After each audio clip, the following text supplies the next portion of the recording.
Assalamualaikum warahmatullahi wabarakatuh. Waalaikumsalam warahmatullahi wabarakatuh.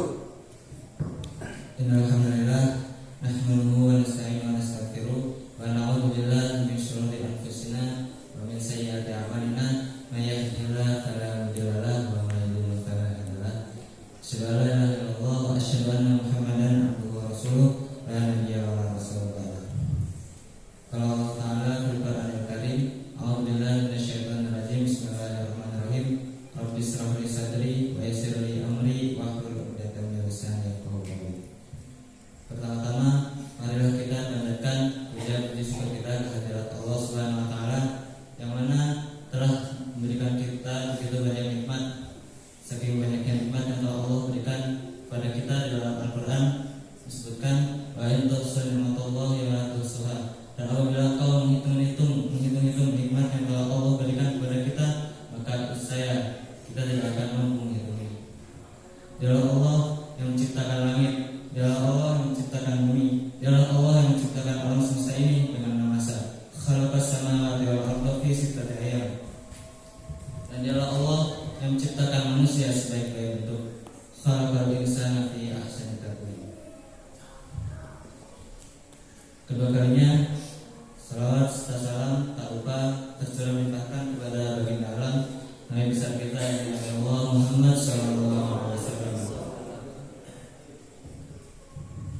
Dialah sosok ayah yang baik bagi para anak-anaknya, dialah sosok suami yang baik bagi para istri-istrinya, dialah sosok nabi dan rasul yang baik bagi para umat-umatnya.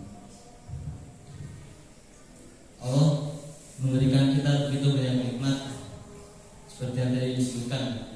Dan satu nikmat yang paling besar di antara begitu banyak nikmat yang Allah berikan adalah nikmat diturunkannya, diciptakannya Nabi Allah Muhammad SAW.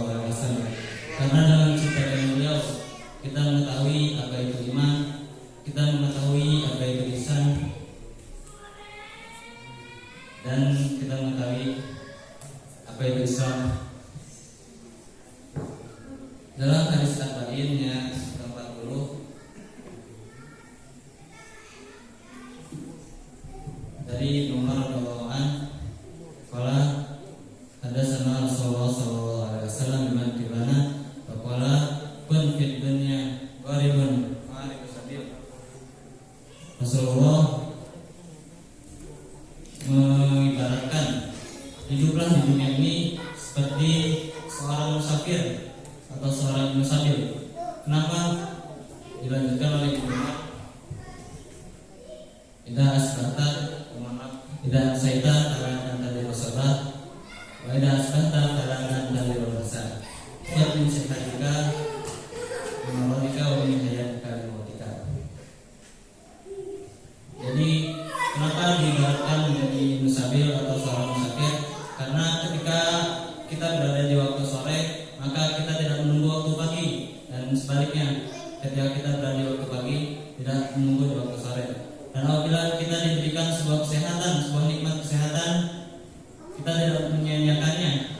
Dan juga ketika kita diberi kehidupan di dunia, kita juga tidak akan menyia-nyiakannya sebelum datangnya kematian. Dalam hadis tersebut ada beberapa poin penting yang dapat kita petik, yang dapat kita ambil. Yang pertama adalah waktu. Ada sebuah hadis, nikmatani maghbunun fihi ma katsirun minan nas as-sihah wal faragh. Ada dua nikmat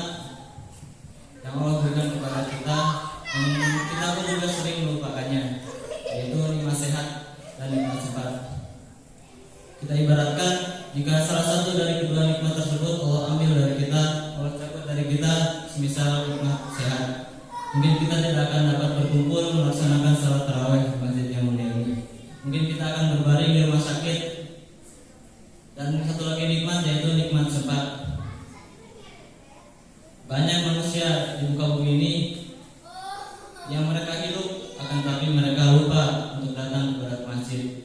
Mereka lupa untuk ibadah di masjid. Oleh karena itu, kita harus bersyukur karena Allah masih memberikan kedua nikmat tersebut. Kemudian yang kedua adalah memanfaatkan waktu untuk kebaikan sekecil mungkin. Karena kita tidak akan tahu kapan kita akan dipanggil oleh Allah Subhanahu wa taala. Dalam hadis Arba'in yang keempat, yang bersabda, Inna hadakum ayamalu nabi amalin ahlil jannah hatta ma yakunu bainahu wa bainaha illa dir'un wa ya'malu nabi amalin ahlin nar fa yadkhuluha. Ada seorang yang hidupnya selalu melakukan hal-hal baik, paginya ia melakukan baik, hal-hal baik, sorenya ia melakukan hal-hal baik hingga malamnya. Hingga suatu saat ia melakukan suatu hal kebaikan, padahal hanya satu kali ia melakukannya. Akan tapi pada saat itu pula ia disambut nyawanya oleh Allah Subhanahu wa taala. Dan dia disambut dalam keadaan tidak bertakwa kepada Allah.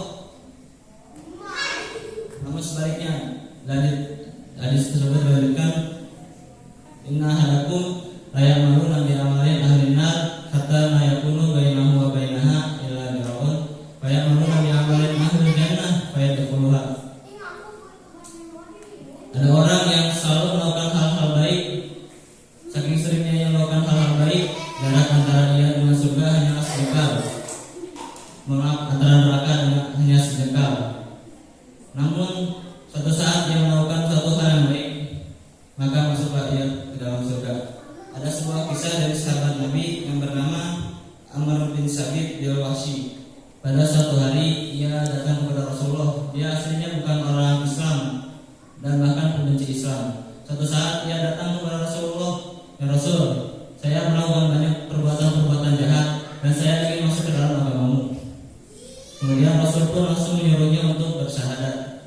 Kemudian si Amr bin Sabit bin Wahsy ini melakukan syahadat. Kemudian dia bertanya kepada Rasulullah, "Ya Rasulullah, apakah saya boleh sholat?" Akan tapi pada saat dia masuk Islam tersebut belum datang waktunya sholat, dan umat muslim pada saat itu sedang berperang. Kemudian Rasul pun menyuruhnya untuk berperang. Kemudian berperanglah Amr bin Sabit bin Wahsy ini. Di saat perang, setelah selesai perang, Rasulullah mencari seorang sahabat ini, di manakah ia, sampai dia menemukannya dalam keadaan tidak bernyawa.